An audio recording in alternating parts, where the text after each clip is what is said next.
I think we need to clarify our terms again.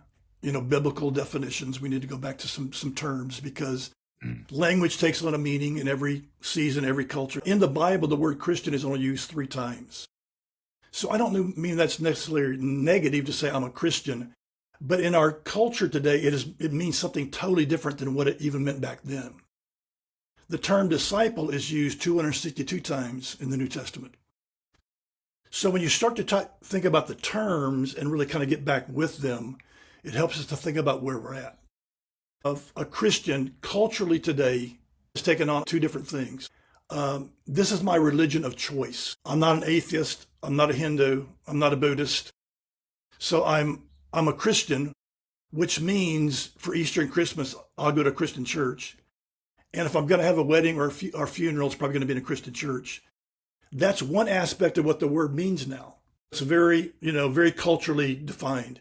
So the second idea of a Christian is someone who has given mental assent to the Christian faith, to the belief system, and possibly have made the step toward forgiveness or for salvation. They've prayed a prayer, they've come down front, they would say there was a point in time, but they started the journey, but that's about as far as they've gone now. So they can remember a time that I'm a Christian, and again, forgiveness of sin, taking some of the blood, but not the journey of transformation.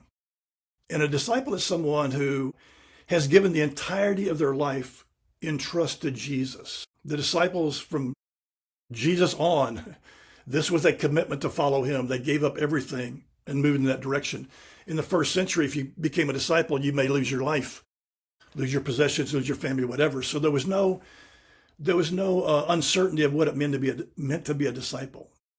But years ago, this was probably, Josh, 25 years ago, I stopped classifying myself as a Christian. Now, I am a follower of Jesus, and I do believe in the Christian faith. But I moved away from that just because culturally it meant something that I did not identify with. And much of the Christian culture today, in lots of ways, I do not identify with because it's drifted away from the basic understanding of what it means to be a Christian, which is to be a follower, a disciple of Jesus.